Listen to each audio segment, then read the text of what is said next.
Is going on, everybody? Oh my goodness. I hope you guys had a fantastic weekend. We got a lot to talk about today. Oh my goodness. I hope the SDS is doing well. I hope you guys had a phenomenal weekend. And oh boy, we got a treasure trove of topics to talk about today. My goodness.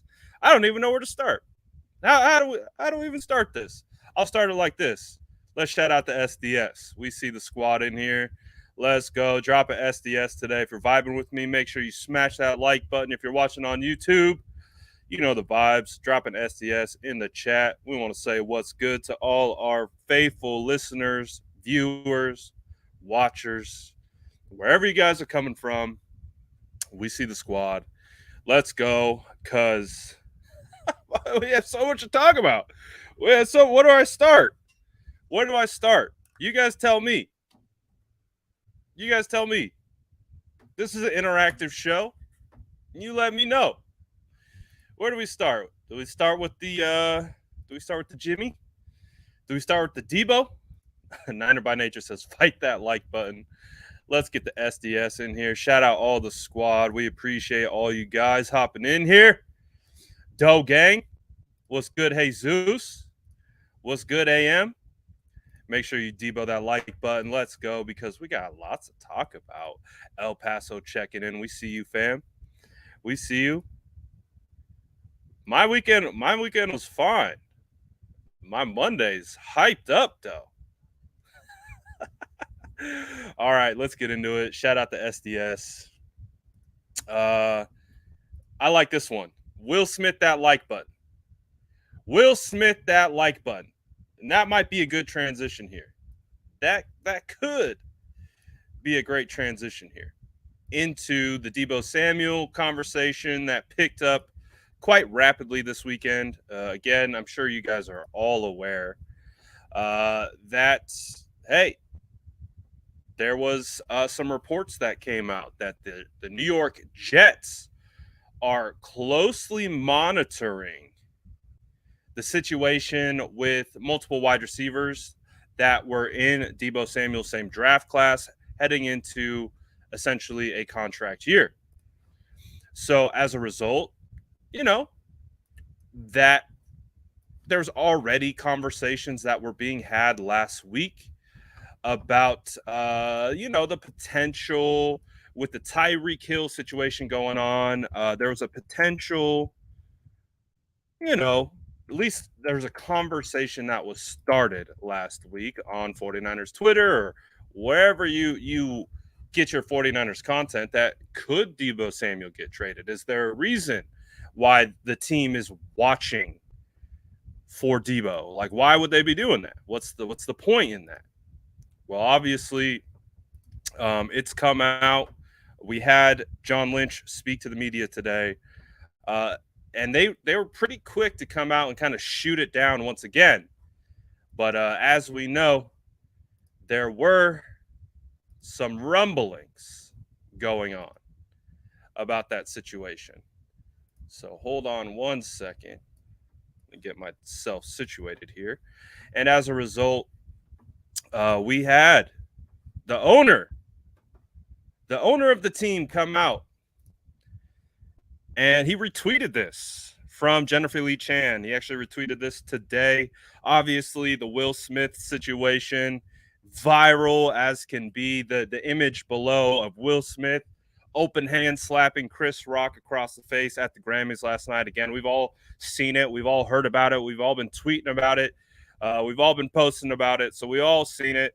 And essentially what Jennifer Lee Chan, and just like other memes that we have posted as well, was the 49ers on Deebo Samuel trade rumors, basically slapping them out the club. So it's funny that Jed York tweeted this, but it was also reiterated today by John Lynch that they do not anticipate these two guys going anywhere.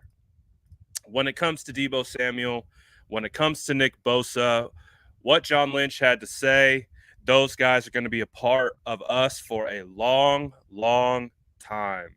So I know it was something that, might have caused a little ruckus over the weekend and on the internet again, we've seen Deebo Samuel tweeting eye emojis a bunch. We've seen Samuel being cryptic in his tweets.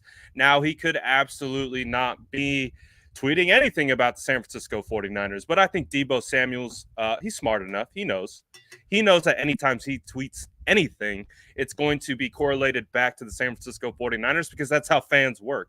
And he knows how fans work.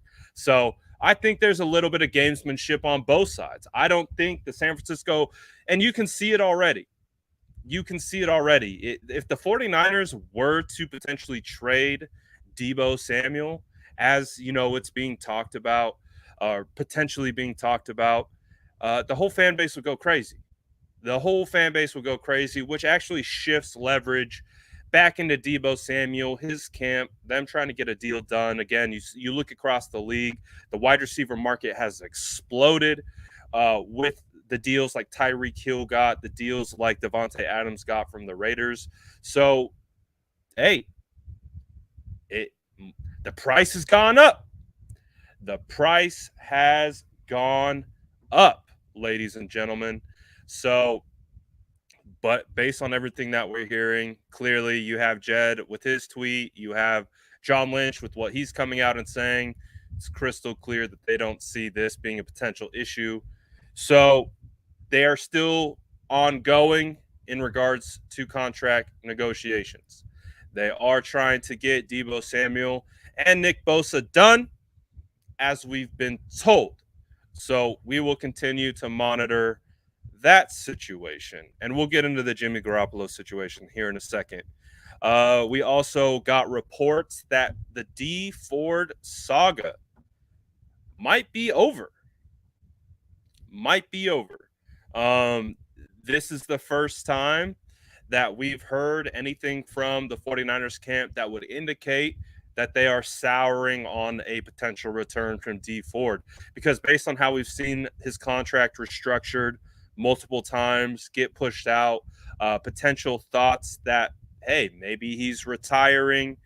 There's been a lot of just back and forth. There's just been a lot of situation. What's going on? Is D Ford actually going to be coming back? I was actually of the mindset that he could be coming back. I was actually of the mindset that based on his money, based on everything and how it's setting up, there is a potential that he could come back. So, but it does feel like those kinds of talks and noises are being subsided a little bit. So, I guess that's a good sign.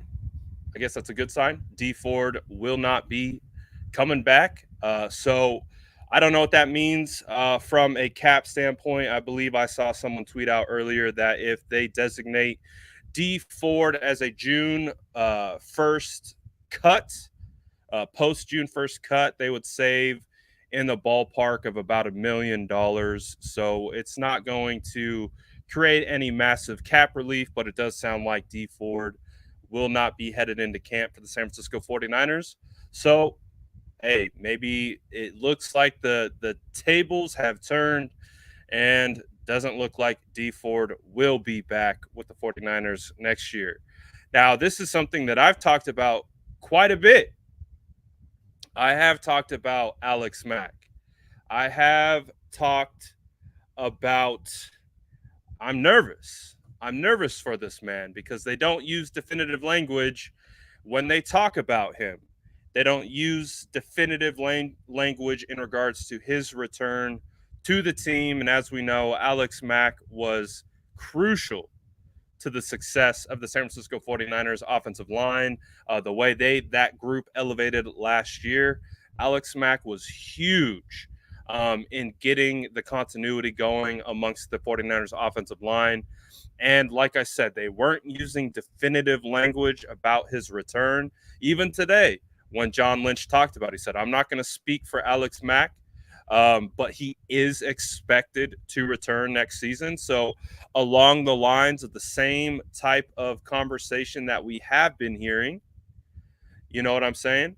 So there's still nothing definitive. However, However, if you look really closely, right about here, we got a comment from George Kittle. You guys might know George Kittle. He plays for a team that I think you're familiar with, the 49ers. I think he might be considered, one of the top players in the NFL, one of the top players on the 49ers. What did he say? So he commented on my post and he said, "One more year!" exclamation mark and tagged Alex Mack. Now this is the most definitive thing that I have seen about Alex Mack. This is the most definitive language that I have seen about an Alex Mack return. So before, even with what John Lynch said today, I was still like, well, he still didn't give us anything definitive. Like they could pull the rug out from under us anytime. George Kittle, who is literally, I think, with Alex Mack right now, maybe he's on his way back from his wedding. I think Alex Mack just got married in Ireland, somewhere overseas. I believe it was Ireland. But George Kittle was just with this man. He was literally at his wedding. So the fact that George Kittle is commenting on my post saying one more year, exclamation points, tagging Alex Mack. This is the most definitive thing that we have seen about Alex Mack coming back. So again, I feel much better. I feel much better now. I feel like George gave us what we were looking for. We were looking for definitive language on him coming back. And George Kittle isn't going to go out of his way to post something like this in the open, in an open forum, if it wasn't to be true. So I feel really, really good about that. Does feel like Alex Mack will be back next year, which is huge for the San Francisco 49ers. Huge for the San Francisco 49ers. Literally, oops, I wanted this one. Literally the return of the Mac. So smash that like button if you're hyped for that news. Again, I was nervous. I was very nervous. The 49ers have not hid, but, withheld retirements in the past. So I'm excited about it. I like it. I want that definitive language. And looks like George Kittle gave us that. And again, I'm going to trust George Kittle, a guy who was just at his wedding. So very excited. He said, Daryl says, is that a question for him or a statement? To me, it looks like a statement. Looks like a statement that, hey, Alex Mack, let's ride, baby. I guarantee you George Kittle was with him this weekend. I bet you they were in their ear. You had Kyle Juszczyk. At the wedding as well. I guarantee you they were together at the wedding. They're like, come on, Alex. Come on, my guy. We need you. You know we need you. You know we need you as center. If we don't have you as center, nothing on this offense works. So we need you. So this is absolute music to my ears. Again, it's not what GM John Lynch said. It's what George said. It's because, again, GM John Lynch didn't say anything that was different from what he has been saying. It's George that's making me hyped up. So shout out George. Love George. Great friend of the channel. But let's talk about. Should we talk about Jimmy Garoppolo? Should we talk about Jimmy Garoppolo, that situation, and the impact here? I've been saving the Jimmy for the end. I'm saving the Jimmy for the end here, but I think our time has come. I think our time has come to talk some Jimmy G. Let's listen to John Lynch first. We're going to listen to John Lynch, see what he had to say about Jimmy, and we're going to unpack it. We're going to unpack it all, and I know some of you are going to be excited. I know some of you are going to be upset. I know some of you are pulling your hair out because you have to listen to us talk about Jimmy Garoppolo yet one more time. But you know what it is. It's like Groundhog Day around here. It's Groundhog Day. Every day we talk about Jimmy Garoppolo. Is he staying? Is he going? We don't know. We have no idea. But hey, let's listen to what General Manager John Lynch had to say today, and we'll break it down. We'll break it down what we think it means, what the impact is, and all that good stuff. So let me get it pulled up. Let's make sure we got the audio on point. All right. This is from NBC Sports Bay Area. Shout out to them for getting this video. Jim, I don't foresee that. He's too good a player, so I don't foresee that. And, I think Jimmy will be playing for us, or will be playing for someone else. He's too good a player not to be. Would you, I guess, just staying with the quarterback here, it could be obviously another awkward situation, but multiplied from what last year was. I mean, do you worry? I mean, if it does, I don't think it ever was awkward last year. I don't want to speak for those guys. I think Jimmy at the end, when he was saying his farewell, he may have indicated that, but I never felt awkward. I think I give both those guys credit for that. I give the lines of communication between Kyle and Rich Scangarelli, who was the quarterback coach, all that credit for.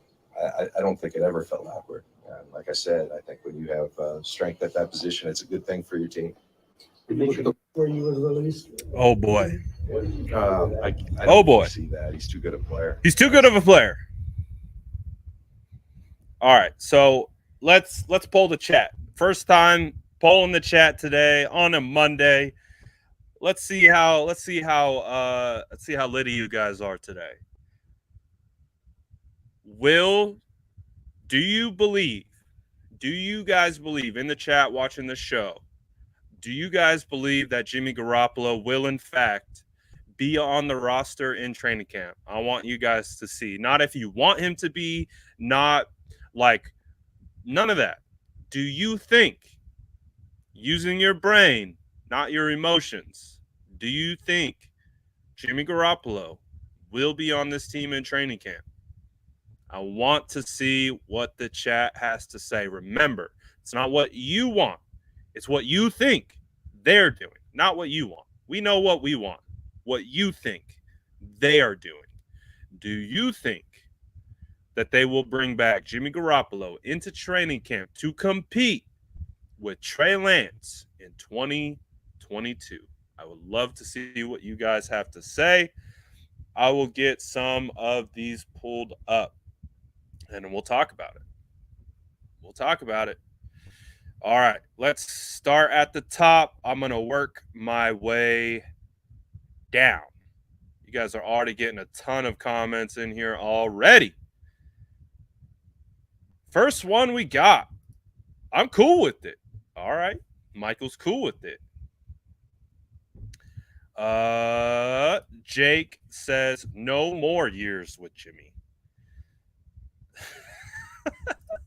Ken says Jimmy gone. Corey says Lynch also sucks at lying. Oh my gosh, man.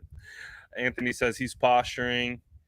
Ben says it's all GM speak. We got no. Cute guy says yes. Black's dad says no. Afix says no. He's getting released. I mean, that's basically what they're saying today. They are saying today that Jimmy Garoppolo will not be released. He's too good of a player. That's what they've said. They're going to continue to say that.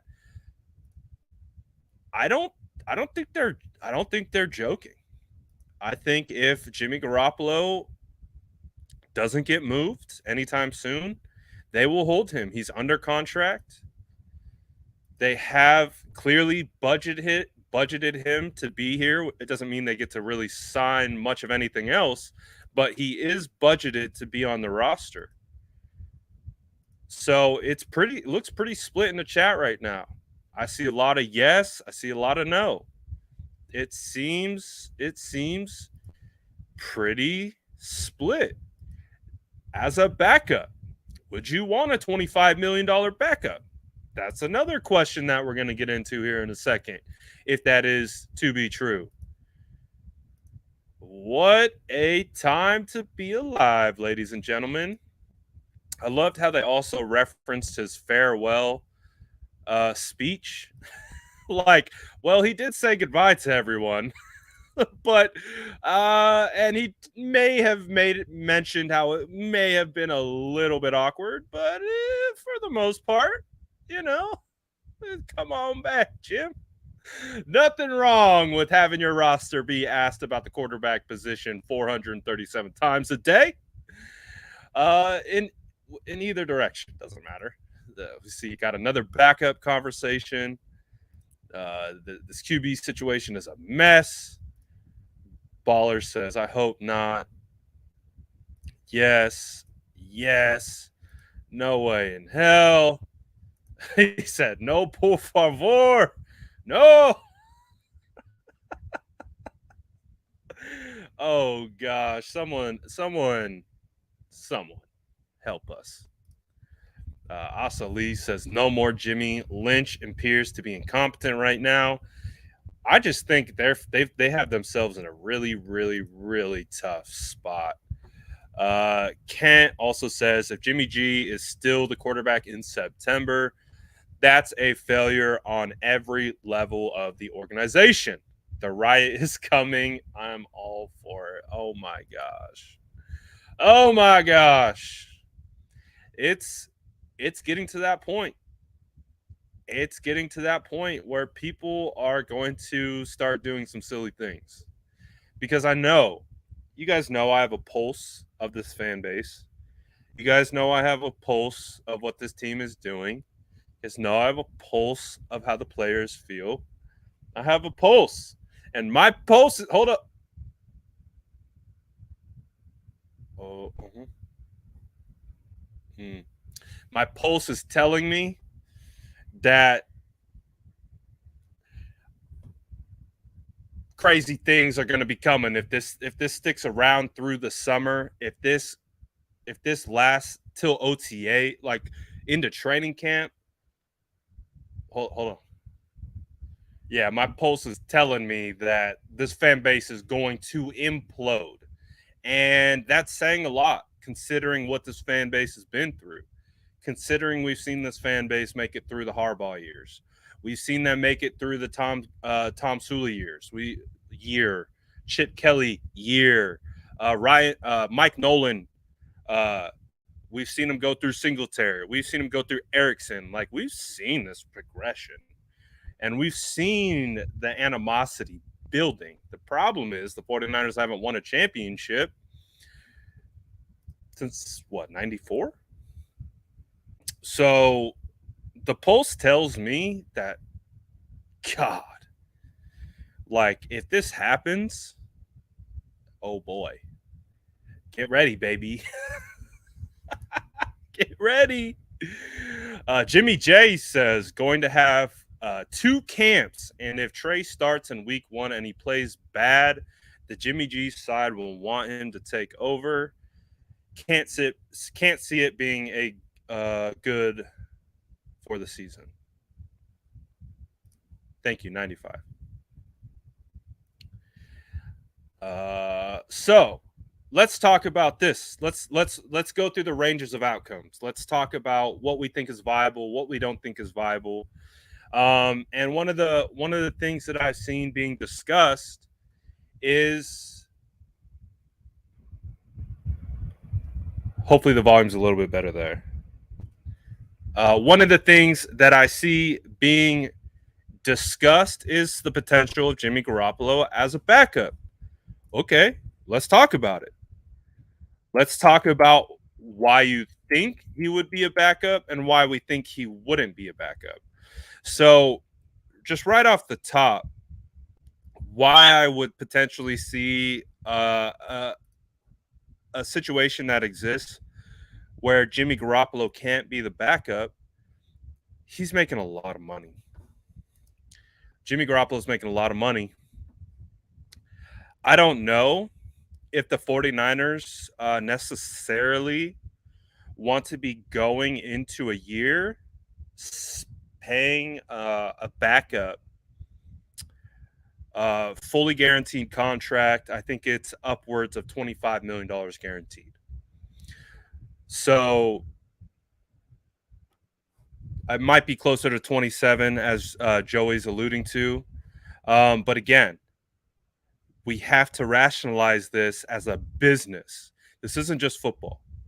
This isn't just Madden, where we can have 3 starting caliber quarterbacks and we just keep them on the roster and everything works good. Now, Dominique is calling for a restructure. Okay, that's fine. You could absolutely restructure him. But what are we doing in that regard? The whole point of having, at least what we've rationalized, the whole point of having Trey Lance on the roster and being able to be an impactful player as a rookie is you get to build a team around a rookie on a cost-controlled contract. Now,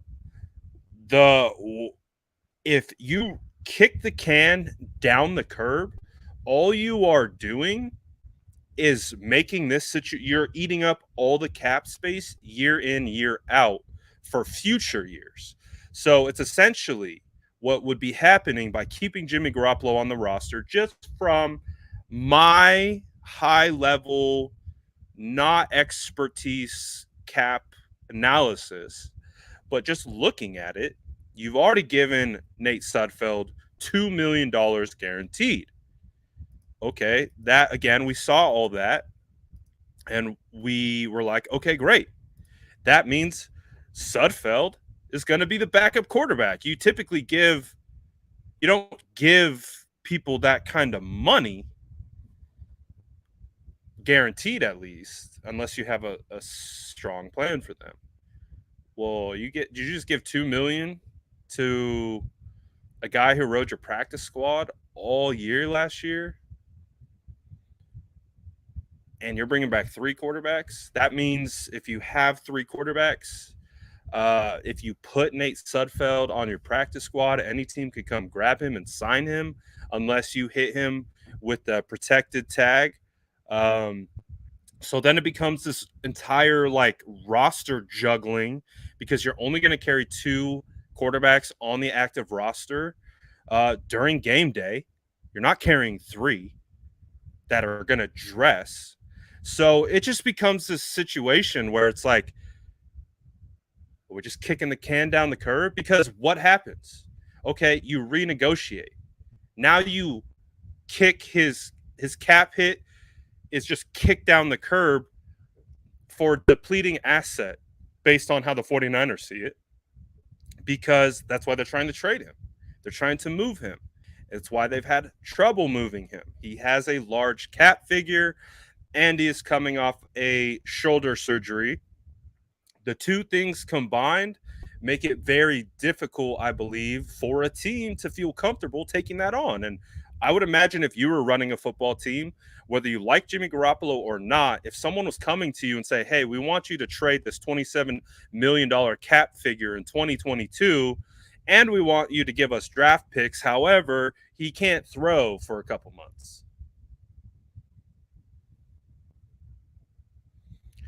So at a certain point, what I think we're dealing with is teams aren't willing to make that move.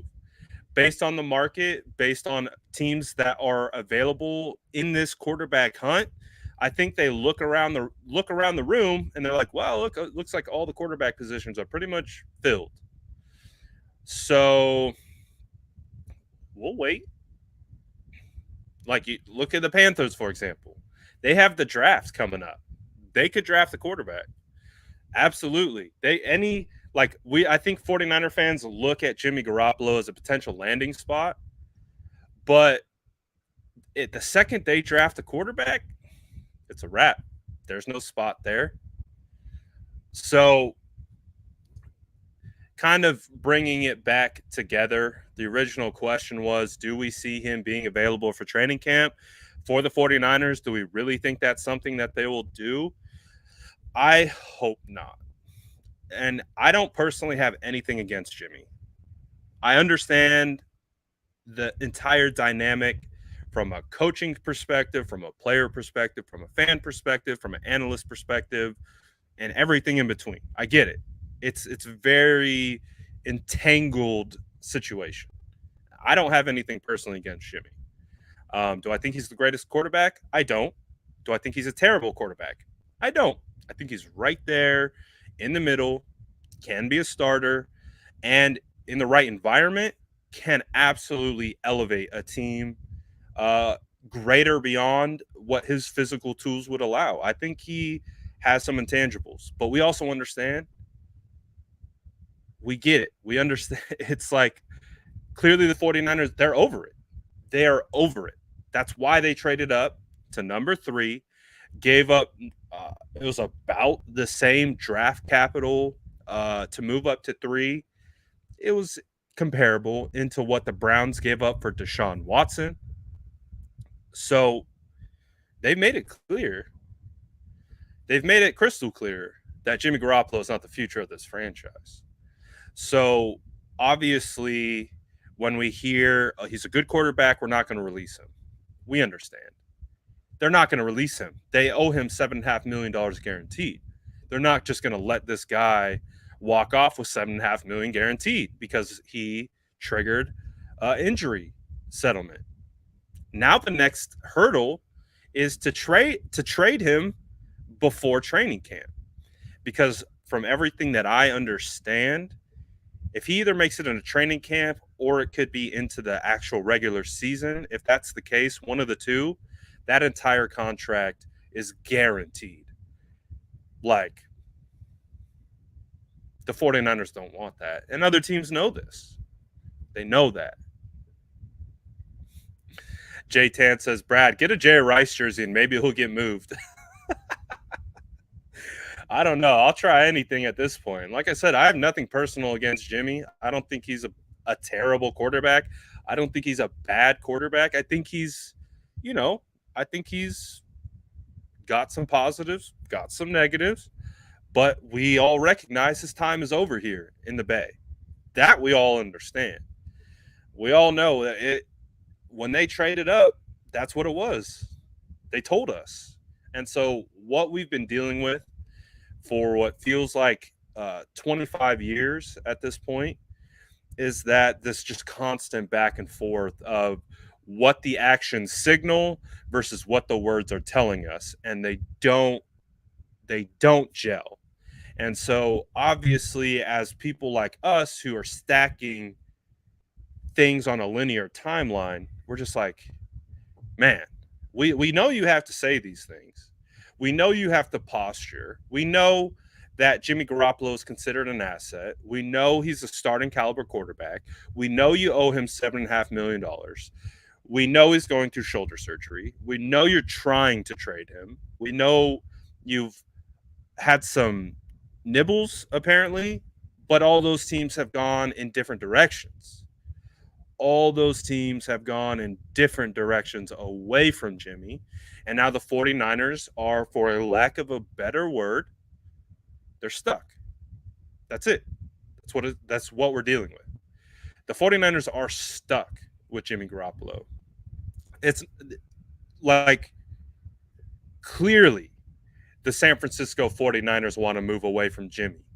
Clearly Jimmy wants to move away from the San Francisco 49ers. But based on how all this stuff has settled and how this stuff has fallen, it just feels like we got a couple more months. It feels like we got a couple more months of this. Feels like we got a couple more months of this, baby. Feels like we're not out the weeds. Feels like a finality of a decision won't be coming soon. Kent says we are counting on an injury to get rid of Jimmy. Again, that doesn't get rid of him. That him Get it? Listen, Christian. I know you don't want to talk about Jimmy, but this is what we're talking about. Our GM is talking about it today. Okay, Christian, I get it.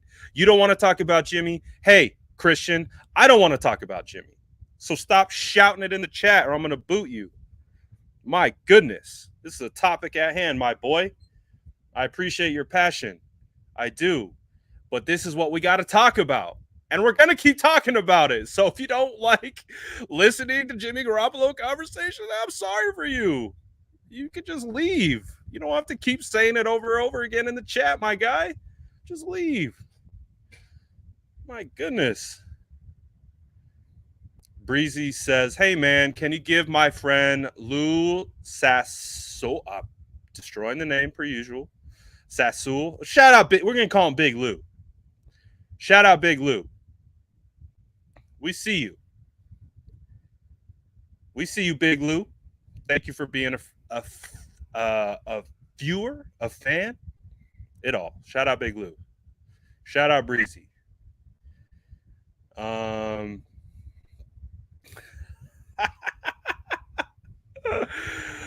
My guy says, I hope Trey Lance isn't as insecure as some of the people in our fan base. Oh, boy.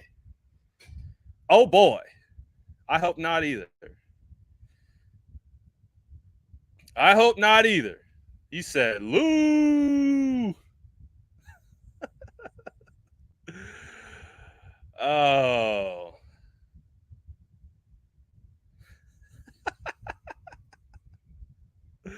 I'll shout out Lou's entire family. Shout out Lou's entire family. Let's go. Titus. I ain't reading Lou's name one more time. Leave me alone. You know, me and words aren't friends. So anyways, listen. Who you telling? You don't want to talk about Jimmy Garoppolo? Who are you telling? Literally 2 weeks ago at this point, me and Jason Aponte were doing our State of the Franchise episode. We're literally refreshing Twitter, expecting to hear the next one be Jimmy Garoppolo is traded to X destination. So trust me when I say we're just as tired as you. But again, our general manager of the San Francisco 49ers today came out and said he's too good to release. And we are heading into training camp with Jimmy Garoppolo onto the roster. So guess what? That means we get to talk about it. Joy for all of us. We get to talk about Jimmy Garoppolo more. So, but I'm going to say it like this. Someone said, let's talk about Brian Burns. Great. Perfect transition. Perfect transition. Where's, let me pull it up. Let's talk a little BB with Jimmy mixed in. Because you guys know, I was super hyped last Friday. I did an entire segment. I did an entire YouTube segment on the 49ers trading for Brian Burns. And it's really a situation that I think is like, it's not going to happen. But that doesn't mean, because that's what it is. I spent an entire Friday talking about a Brian Burns hypothetical trade because I don't want to talk about Jimmy Garoppolo anymore. So let's talk more Brian Burns. Why not? Why not? Smash that like button if you're you're in the same vibe as me. Again, I feel all of you. I just want to make that crystal clear. I feel all of you. I feel all of you on either side of the situation. If you're a Jimmy fan and you want good for Jimmy, I sympathize with you. If you're on the other side and you just want Jimmy out, I sympathize with you. Like, I feel you. Trust me. But shout out Akash. Akash said right here, what's Kyle telling Matt Rule? And if you aren't familiar, Matt Rule is the head coach of the Carolina Panthers. And you see them here shaking hands. I tweeted this a little bit before Akash got to it, but I said, it's time, gentlemen. It is time. Look at them. They're right next to each other. Akash shared the photo of them shaking hands. I guarantee you this is what Kyle said, Brian Burns, baby. He shook his hand. He said, hey, I'm Kyle Shanahan. How about Brian Burns? Let's go. So, honestly, when we look at a potential trade, like it really does feel like the Panthers are like the counter, like they're like the 49ers in a different metaverse or a different not metaverse, but I got metaverse on the brain. The other verse. Uh the Spider-Verse. It just feels like it's from like the Panthers have a pretty solid roster. They've got a good amount of talent, but it just feels like they're stuck looking for a quarterback. The 49ers, on the other side, have a good roster, but they're stuck with too many quarterbacks. And it's just like they feel like such a perfect fit. But again, it's only them that fit each other. Other than that, but you have to look at the Panthers. Do the Panthers really want Jimmy Garoppolo? Do they want that? I don't know. We'll find out, but I'm going to keep trying to speak it into existence because if the 49ers could somehow, again, to get Brian Burns even remotely close onto this roster, you would have to send Jimmy plus more and a lot more. And then you're talking about contract negotiations with Brian Burns. So it's a little tricky. It's a little tricky, but hey, I'm still going. I'm still going. I tagged Brian Burns' brother in this. I tagged Brian Burns' brother in this because, like I said, I got a relationship with his brother and Brian from our draft season together a couple years ago, and he reshared this onto his story. If you go to Brian Burns' brother's Instagram page right now, you will see this post on his page. He shared this on his page. So right now, if you go to Brian Burns' Instagram page, not Brian Burns', his brother's page, who was like the hype man for the Panthers, former Panther player, you will see this on his story. So I'm doing everything I can to manifest this. When I say I'm doing everything I can to manifest this thing, that's what I am doing. Oh, also, too, we didn't touch on this, but this is from Nick Wagner. Again, we heard from Mike Florio. It come out that the 49ers had 2 first-round draft picks offered for Jimmy Garoppolo. And it was right at a time where clearly Mike Florio knew the market was completely dried up. And so it made the 49ers look really silly in that regard. So it is quite the ride. It has been quite the ride. So where do you guys think we go from here? Like we can only talk about like what's going on like in so many different ways. But what's the outcome here? Where do we go from here? We got Kyle looking like, 7 feet tall out here at the owners' meetings in Florida. Like, what's the move? What do we do? And if I had to put my general manager cap on, is I really don't think the 49ers are going to release Jimmy.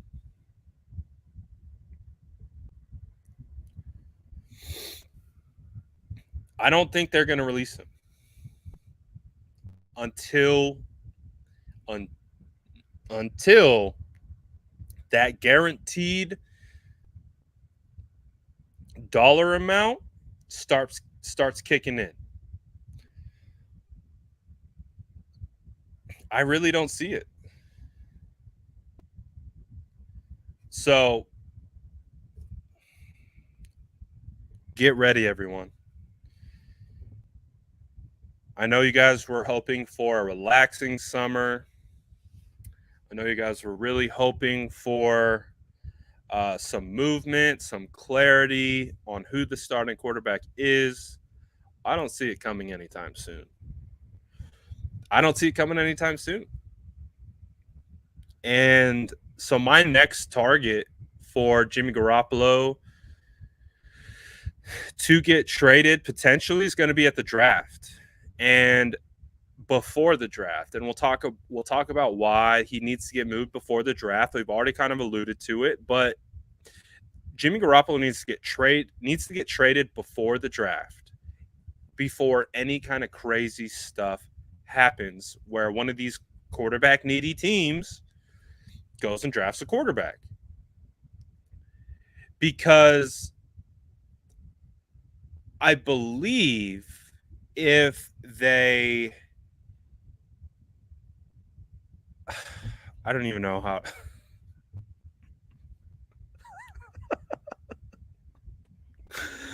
The amount of like mental gymnastics my brain is doing about this silly Jimmy Garoppolo situation is unbelievable. But they have to move Jimmy by the draft because, again, if one of these teams who needs a quarterback moves up, gets a Malik Willis, gets a Kenny Pickett, gets a Matt Corral, and they feel confident with that, like they get them into OTAs and they're like, oh, yeah, we feel good, actually. Oh, we feel good about Matt Corral. Oh, we feel good about Kenny Pickett. Oh, you see Malik Willis? That boy got a rocket. We feel good with him. Who's coming to get Jimmy? So again, if I'm moving the target to before the draft, because that feels like the most likely place, again, where Jimmy could get traded. You know, the teams that will have done all their homework on the quarterbacks. They'll have all the scouting information, all the pro days, everything. Everything will be there. Teams will be able to make, I think, a more definitive decision. Do we want to go with this quarterback who's going to cost us $25, $26, $27 million, who won't be able to throw until OTAs? Or do we draft a young, up-and-coming, unproven commodity and a rookie? That's that's still not a good place for the 49ers to be, because, again, if I am a GM and I have told you I do think positively of Jimmy, do I think he's the greatest quarterback? Absolutely not. I do think there are some positives to his game, and you can win with him, which at the end of the day, that's what teams are trying to do. You're trying to win football games, okay? He can win games. I get it. No one likes to talk about that. But if you ask me, hey, here are all the scouting reports of these young rookie quarterbacks, and here's Jimmy. Make a decision on which one you want. I'm probably going with the rookie quarterback. Because even if that rookie quarterback doesn't work out, there's going to be more quarterback movement next year. And guess what? There's going to be additional quarterback movement coming the year after that. So as long as I have a sense of security in my job, ownership comes to me and says, listen, we don't have to extend ourselves to go get Jimmy Garoppolo. If we get one of these rookies, we can sit on them, we can develop them, see if they turn into anything. And if they don't, we'll Drew Lock them. We'll just ship them off, or we'll bring in a Teddy Bridgewater. So I still don't believe the 49ers are in a great spot in regards to this quarterback movement. I don't think they're in a situation where it's going to be like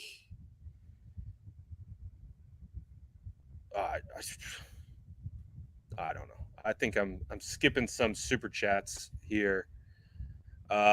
Ken says, if Jimmy gets healthy, we can drop him in training camp, only owing $7 million. And if the team picks him up, that $7 million comes back to our salary cap. So again, I believe it is the official start of the year. His entire contract becomes guaranteed. So it does sound like they're, according to Ken, shout out Ken. Again, I'm not a cap wizard. I don't have the cap rules. I don't know that stuff. But if If you can release him into training camp, okay, we can talk about the money side of it from that standpoint. But what about bringing Trey Lance and Jimmy Garoppolo back into training camp? Oh boy. Oh boy.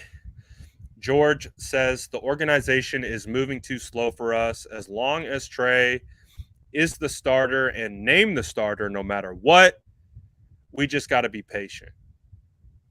So that's an interesting topic because as we heard over the weekend, I kind of made fun of it. I kind of made fun of it last week. I did make fun of it. I trolled it because I'm tired of it. I straight up trolled the report because I'm tired of it. And I'll show you how I trolled the report. I'm tired of it because it means nothing to me. It really means nothing to me because, again, per Jeremy Fowler last week, he said Trey Lance behind the scenes has been given the full impression that he will be the starter.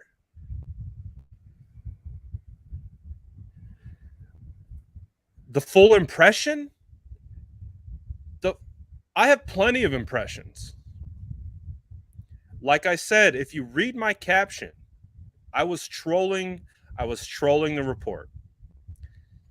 Because again, I said I have the full impression that I will be having a nice steak dinner tonight. It's a great impression that I had. Do you know what happened? You know what happened? I had barbecue that night.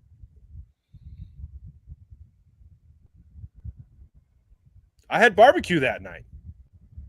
But that when I wrote that caption, I was under the full impression that I was going to have a nice steak dinner. Do you see the troll work at play? You see, I'm a high-level troll.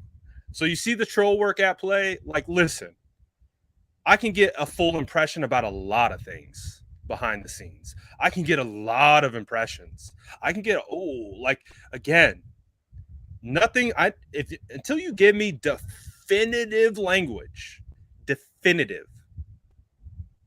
I don't care. Till I get the definitive sauce, I don't care. So again, they still haven't done that. They still haven't named him the starter, and they won't if Jimmy Garoppolo comes into camp, because it will turn into an open competition. And guess who's going to have the lead to win that job? The guy who's getting paid $27 million, and the entire locker room loves him. That's the guy who's going to win the job. That's why it becomes extremely dangerous to bring these two back into camp together, like back into this situation. Trey Lance already unfollowed Jimmy Garoppolo. You want to talk about awkward? Trey Lance already unfollowed Jimmy Garoppolo. He's going to have to refollow him now? Is Trey Lance going to be like, oh, sorry, Jimmy, let me refollow you again, my bestie for life? Is he going to have to refollow him now? I mean, my goodness. There's so many layers to this. There's so many layers to this. It's unbelievable. It's just wild. Let's see. Kelt says we could be talking about Gabbert, Drunkenmiller, Carmazzi, or Dorsey. Regardless of how this ends with Jimmy, it's Trey's team. Now 49ers will be explosive. I like that thought process. I do. It's very optimistic. It's much more optimistic than me, which I think you need when I'm around this team as much as I am. And I feel like I'm a really optimistic person as well. I feel like I cover this team in one of the most optimistic lenses. That's part of our brand. We are optimistic. We are very optimistic about this team and, the way they move. But this is the thing. it feels like to me, and back to Keltz's point, he says we could be talking about Gabbert, yeah, garbage. Carmazzi, garbage. Ken Dorsey, Miami legend, but still garbage. Who else could we be talking about? We could be talking about David Carr. We could be talking about Troy Smith. We could be talking about the Ball State legend. We could be talking about Jeremiah Masoli. We could be talking about all kinds of people. We could be talking about talking about Nate Sudfeld, baby. Sudfeld Darth, baby. JT O'Sullivan. There you go. Sean Hill. We could be talking about all those guys. But what are we talking about? We have Trey Lance and we have Jimmy Garoppolo. And we have nothing. You hear people talk about it all the time in football, like coaches or like former players. When you have two quarterbacks, you have no quarterbacks. Because you create this insane microcosm of dysfunction when you have two alphas trying to do the same thing. When you have two alphas in a room trying to lead the same group of men, what are they going to do? They're going to compete. They're going to fight. They're going to combat. Now, they might try and vibe together, but at the end of the day, bro, it's a competition. This is football. You either eat or get eaten. So the friends thing is cool, but you bring these two back with the locker room, how they treat Jimmy, and you try to have Trey in the middle, still young kid, trying to overtake Jimmy's leadership, that's a whole boy. Content going to be through the roof if that's the case. If they go into training camp, and I'm at training camp again this year watching these, because last year was not a competition. Let's keep it 100. It was not a competition. Now, it might have been like in their, secretly in the bowels, but anything that they showed at training camp, it was not a competition. Jay Sports Enthusiast says, speak it into existence. Yes, let's go. I really have high expectations for Juwan Jennings this year. Love his hands, and he reminds me of T.O. Also, I think Ayuk contract year will be great too. Perfect. Let's get off the quarterback conversation a little bit. By all accounts, Deebo Samuel should be coming back. Need that man back. So they still haven't announced Juwan Jennings, though. I don't know if anyone's paid attention to that. I don't know if anyone's done any digging. I don't know if any one of you guys have asked any beat reporters. There has been no official report about Juwan Jennings. From my understanding, he's a restricted free agent. I don't believe he signed his tender. I believe it's been placed on him. I don't believe he's signed it. So what's going on with Juwan? Juwan isn't officially back from everything that I'm aware of from a contract standpoint. He hasn't, I don't believe, again, I haven't reported it. I haven't said breaking Juwan Jennings back to the 49ers. We reported that he was given a tender along with a lot of other players. Those other players have signed their tenders. I don't think Juwan has. But if you're going to give Juwan Jennings a contract extension,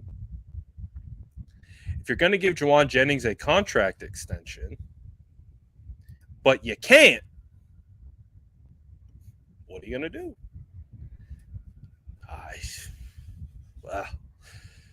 Fun times. I'm glad I'm not on the money side of the business. I would not have any fun dealing with that stuff. So I'm glad I don't have to deal with that. But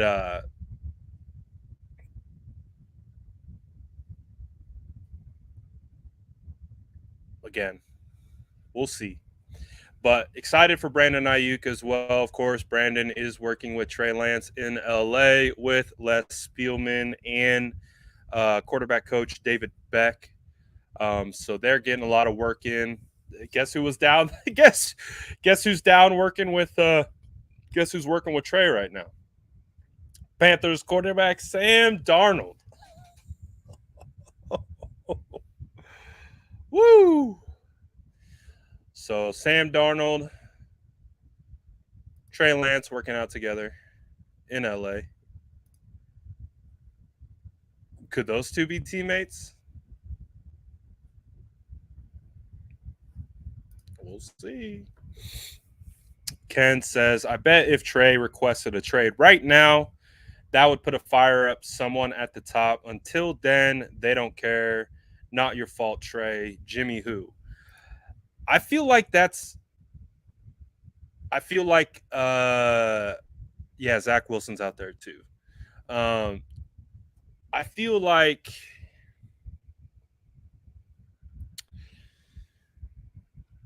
I don't know how this works. How would you request a trade as a second year player who's only played in 2 games?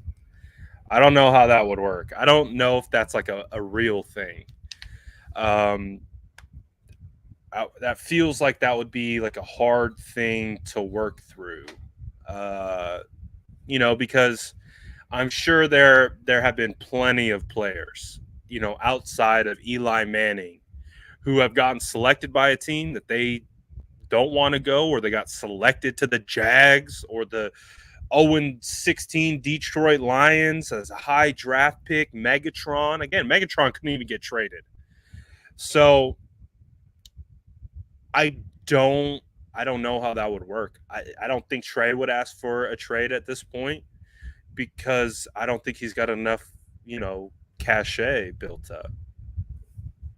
I don't know if there's, he may quietly be like, get me out of this mess, but what's the precedent on trading a guy who's a very high draft pick you traded a bunch to get, asking for a trade? Do you say no? Does the answer become no? We invested way too much into you, so no. I don't know, man. I don't know. It's pretty wild, dude. It's a pretty wild situation. It's a pretty wild world, that we're living in these days. All kinds of stuff. But I want this to happen. Can we make this happen? This is all I want. Again, I will continue to talk about Jimmy Garoppolo, Trey Lance, non-stop. I'll talk about whatever. If they can just make this happen. Just do it somehow. I don't care. I don't know how it would work. I don't know how it would make sense. I do know, but they got to let me into the negotiation rooms. But just, oh God, just please, please,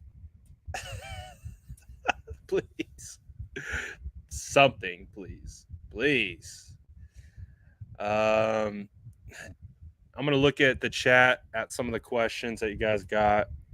I'll kick it over to you guys for any questions that you guys have, that you got points you want to discuss. I'm going to start looking at the chat a little bit more.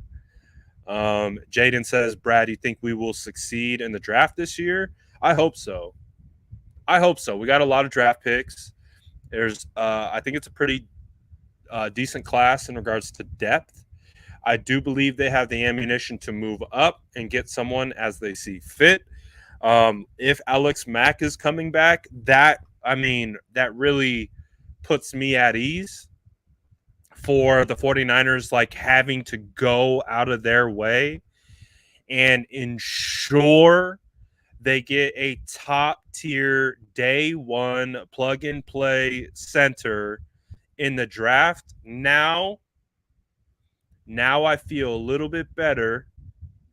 The 49ers don't have to overextend to go get a center if Alex Mack is returning. They also have Jake Brendel on the roster, so they got first, second string already taken care of. So that doesn't mean they have to go ahead and overextend on center anymore. Now maybe a guy like Donovan West out of ASU, who I am extremely high on, maybe you pick him up in the third or fourth round, then opposed to overextending on a Cam Jurgens or overpaying on a Donald, no, that's wrong name, on Parham out of Kentucky. So I think I like this because I've been talking before about how I'm just really concerned about the offensive line, and with Alex Mack seemingly, I feel confident. Thank you, George. I feel confident now. I appreciate you, George, because I was still stressing. Oh, breaking news. The Jets are signing former number 3 overall pick defensive end Solomon Thomas. Woo-hoo! Solomon Thomas to the Jets. Oh my goodness. What the hell, man? What the hell?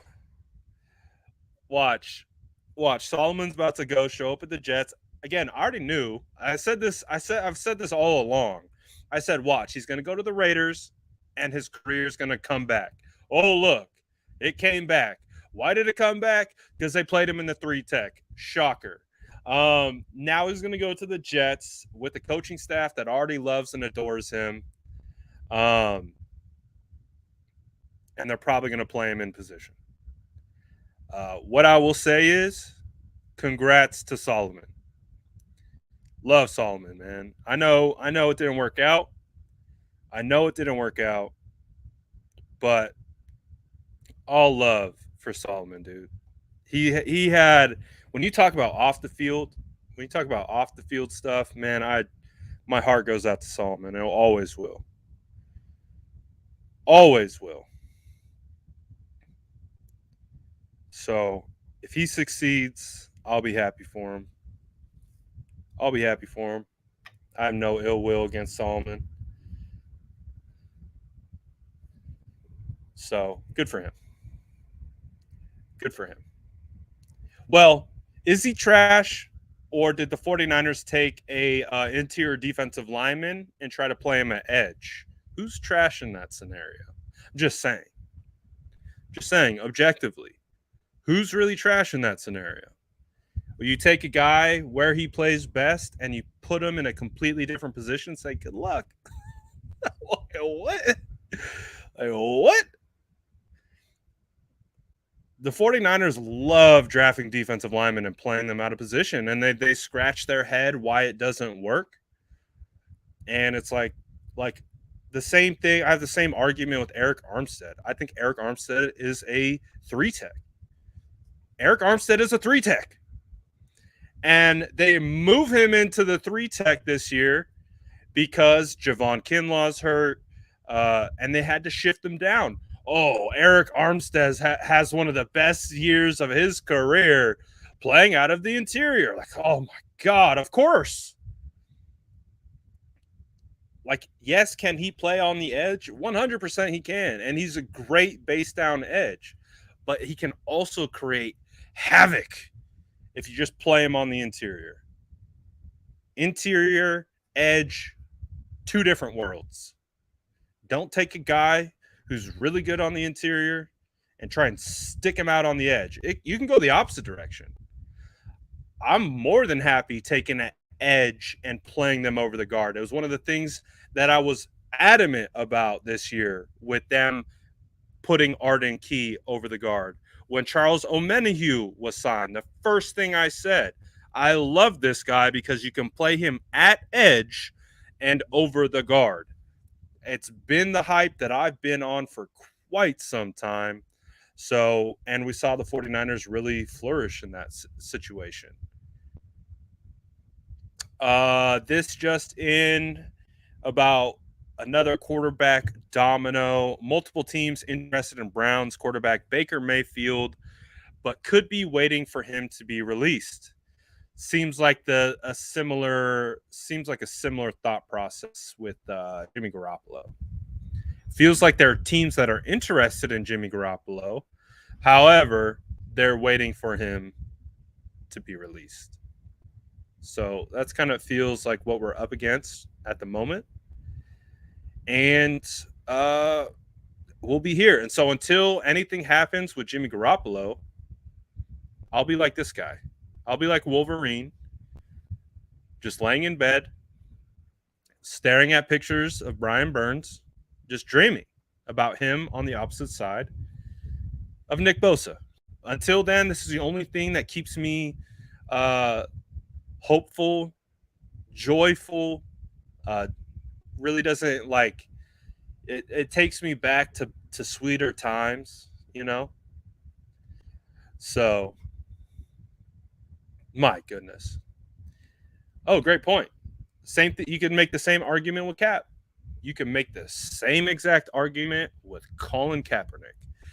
Alex Smith coming out of the spread scheme, a spread offense, we talk about it all the time. If you're going from a spread to a pro style as a quarterback, it's like going from kindergarten to college like that. You skip all the grades. You go from kindergarten, like, oh, I know how to play football, to, oh, I don't know how to play football because a pro style scheme is insanely intricate, opposed to a spread, which is literally like trying to color inside the lines, like to try to give like a comparison's sake.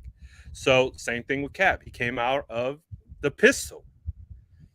They put him into an under center pro style scheme, and it didn't fit his skill set. So yes, scheme matters. Technique matters. All those types of things matter. So when we look in trying to analyze why said player, maybe didn't pan out, well, how was he used? Did we use him in the right way? So it's going to be interesting to see how everything continues to progress. But like we've talked about, and we'll kind of do a quick recap. The owner is retweeting memes. So I'm going to go ahead and say there's no chance that Deebo Samuel is going to get traded. If you ask me, this is a big win for Deebo and his group. When you have to have, the organization that is in the middle of contract negotiations with you come out and say, we are not trading him. It's not even an option. Kind of pushes the ball back into Deebo's court. So shout out to Deebo. Deebo's going to get paid. No D Ford. It appears the D Ford era has finally come to an end. Based on how we're seeing it, it does look like D Ford will be out post June 1st. So that's when they'll be able to clear some of the cap space. As we've talked about, both Deebo Samuel and Nick Bosa are in the middle of contract negotiations, and John Lynch said both of those guys are going to be part of us for a long, long time. So it doesn't appear that there's going to be any issues with these two returning, which is great news for the 49ers. Obviously, we're stuck on the one who's returning. This guy is continuing to be a little bit of a pain, and not necessarily like it's just the situation is a pain. I wouldn't even say necessarily Jimmy Garoppolo is the pain. Like we've talked about, Alex Mack, it appears he is expected to return. Again, this what John Lynch said to me wasn't a big deal.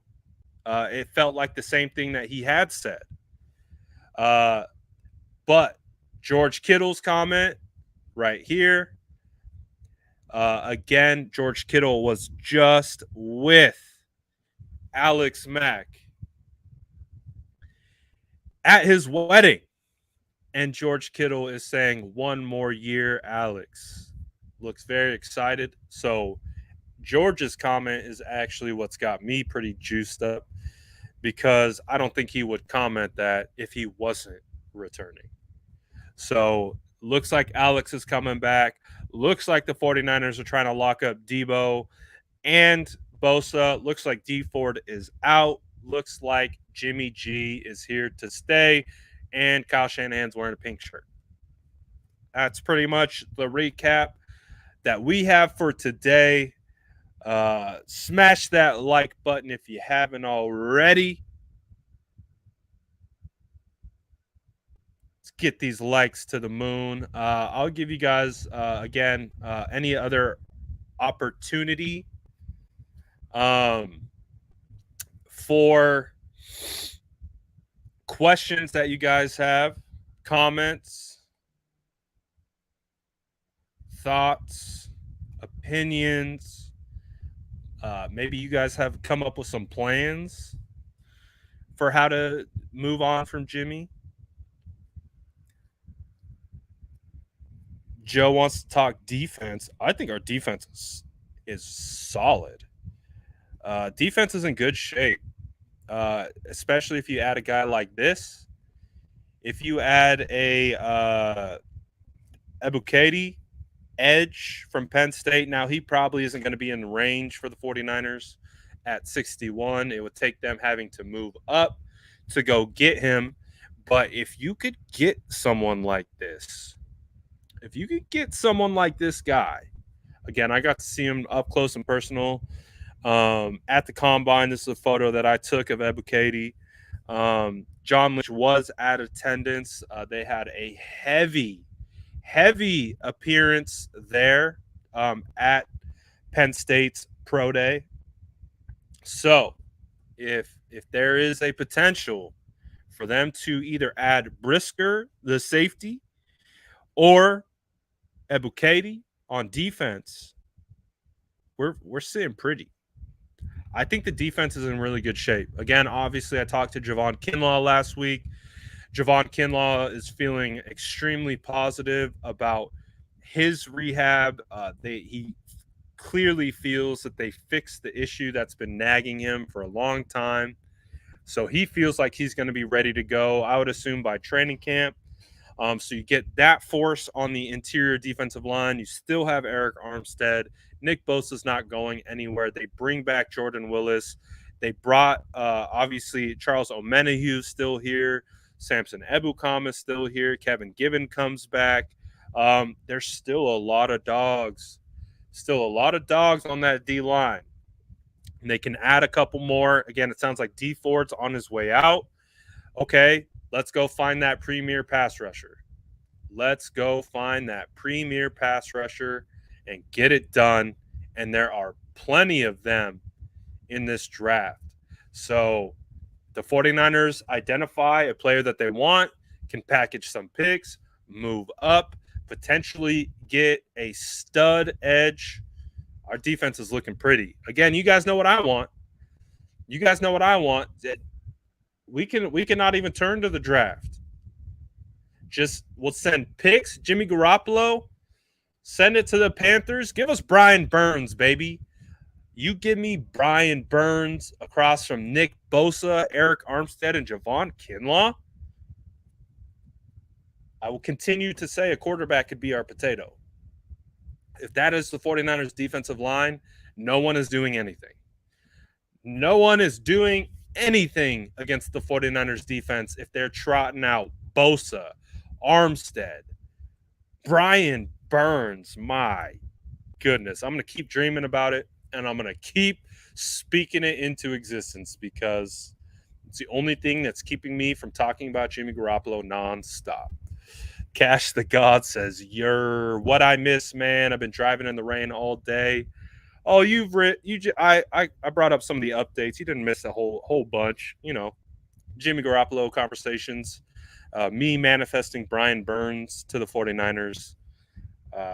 I think the biggest news of today is Alex Mack. I feel very confident that Alex Mack is coming back. I think that's quietly some of the biggest news is that it does feel like he's coming back. Justin says, Brad, check out Sean Jolly, nickel out of Appalachian State.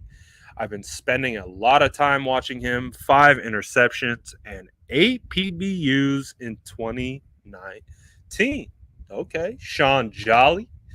Kind of like the name. I even forgot. Kerry Hyder. Don't forget about Kerry Hyder.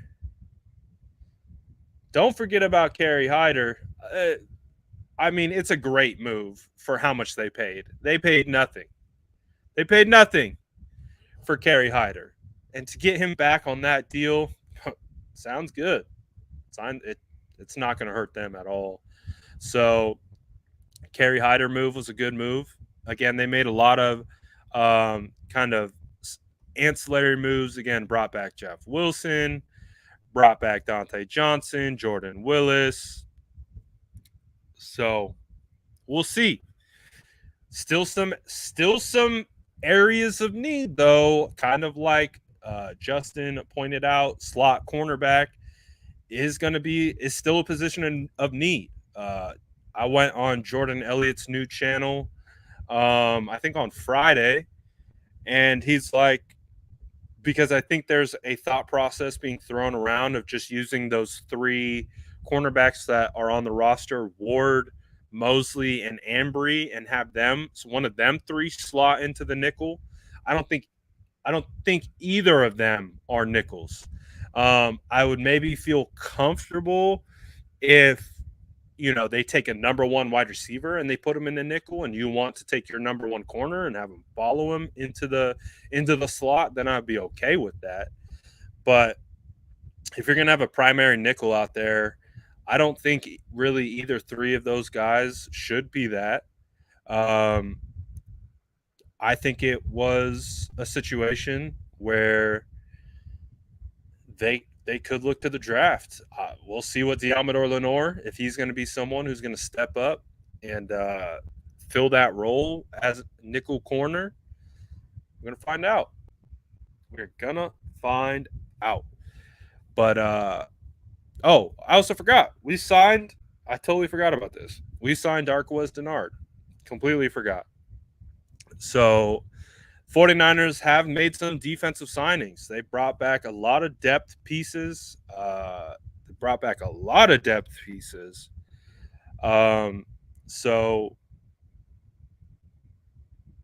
Which I think is important. Joey's saying Petrie for nickel, potentially. I'll be honest, I haven't watched a lot of Petrie, so I don't really have an opinion on him quite yet.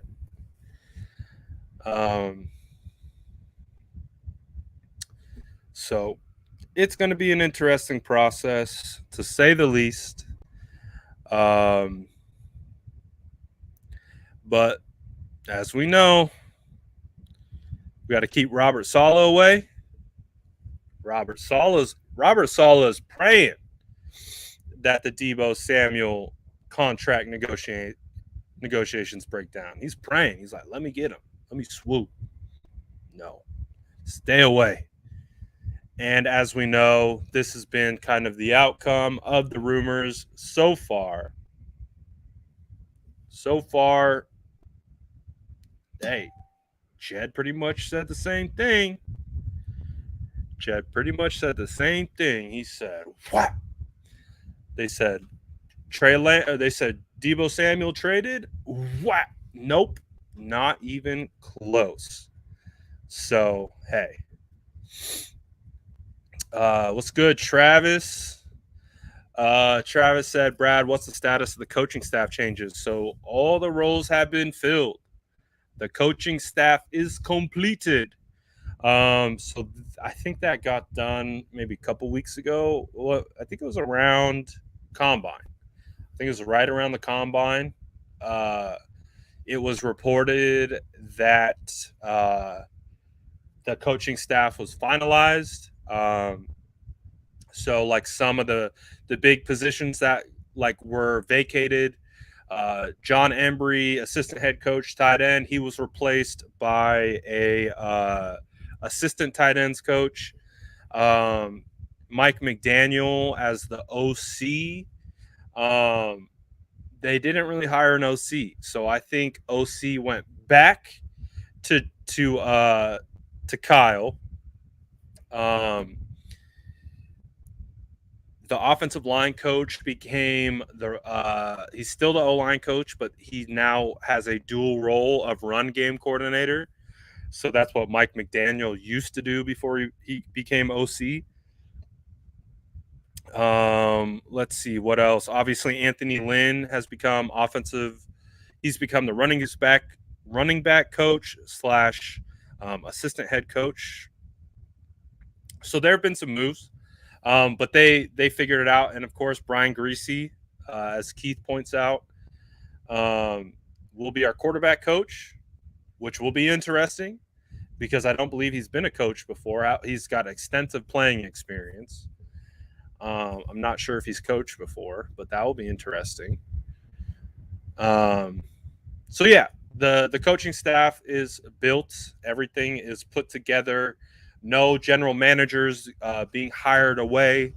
It feels like Adam Peters has a pretty nice role. So to be honest, I think it's Peters is assistant GM, but I think what Peters gets to do is he just gets to do all the football stuff. He gets to do all the player personnel stuff. He gets to do all the scouting. He gets to do all that stuff. He doesn't have to do any of the GM role stuff, which is talk to the media, answer questions about the quarterback situation. I think it's a good setup.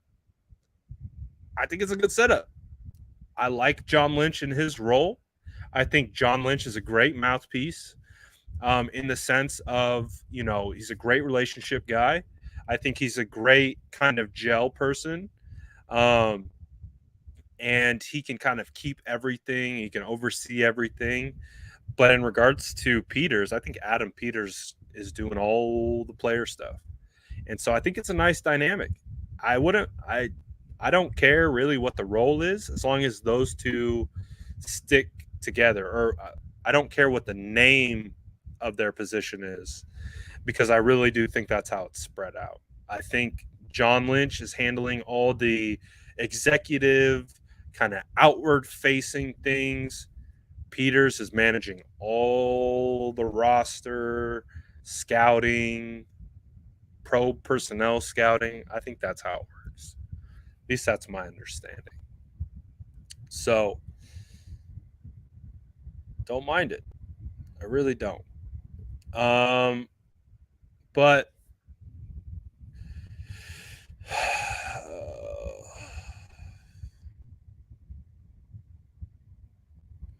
so I'm going to end it now because typically I'd be coming on lives now, but there was so much stuff that came out earlier that I wanted to just get in front of it and get into it now.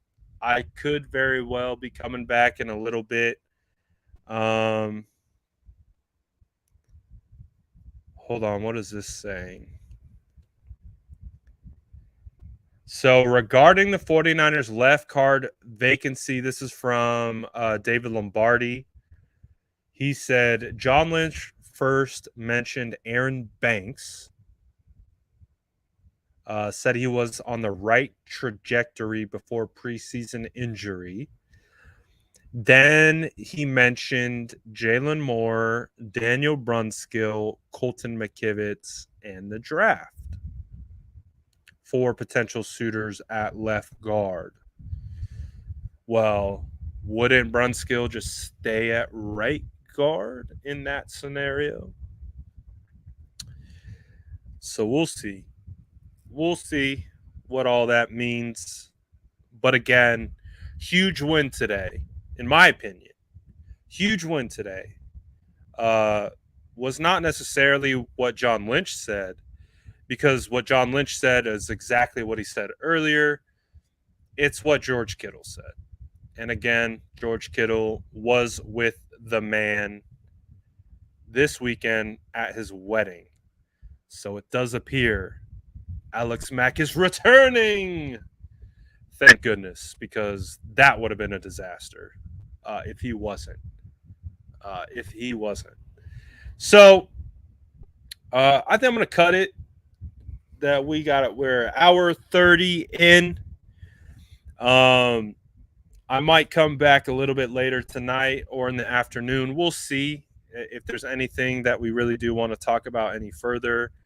I'm leaving the door open for a potential return of the Brad of a second live today, but I'm not going to keep any promises.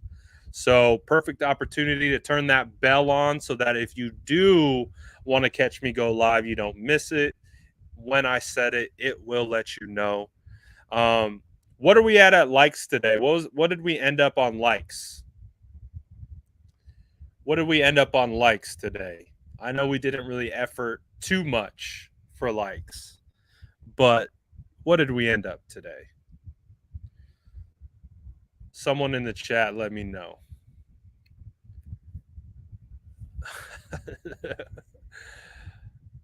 Yeah, I don't know why my noties don't work for Jesus. Ooh, 164? Ooh, we could push for 200. We could push for 200 likes. I mean, we'll see.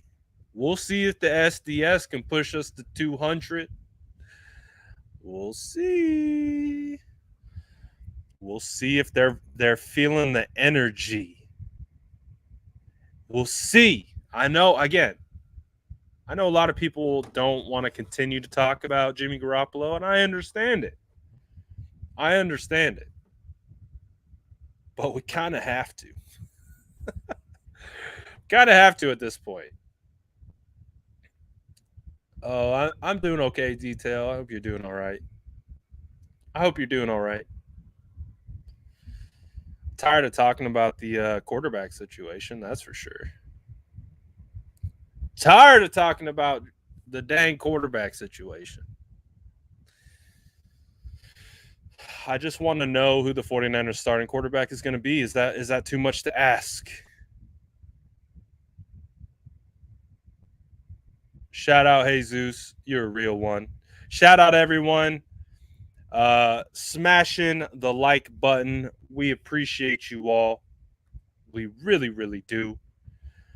We're almost to 200. But we'll see. I'm not sure we'll be able to make it today, SDS. I don't know. Everyone's upset. We don't want to like it because we don't want to talk about Jimmy anymore. We don't want to talk about it because we don't want to do that anymore. So it's going to be interesting to see how this offseason continues to play out, because I don't think any clarity is coming our way, ladies and gentlemen. I don't think any clarity will be headed our way. I think we're going to just continuing to talk about the same thing going forward. Oh, boy. I think I'm going to head out, though. I appreciate all you guys tapping in with your boy. I appreciate you guys always rocking with me again. I know the topics can get frustrating. But, hey, if they're going to talk about it, we're going to report on it. I'm going to give my opinion, and that's how we roll. So it is what it is. So as of right now, Jimmy G season until it's not. It's Jimmy G season until it's not. I appreciate all you guys for tapping in and vibing with me again. Maybe be on a little bit later. We'll find out. But again, shout out to all you guys. Shout out to SDS. We're going to keep pushing through this offseason noise. We're going to keep moving. Nothing's going to tear us down. We will still thrive no matter what, because like yeast, we rise, baby. Shout out everyone always contributing to the chat. I know I couldn't get to everyone, but thank you as always. Appreciate you all. Let's go, baby. Still Niners till the death of me.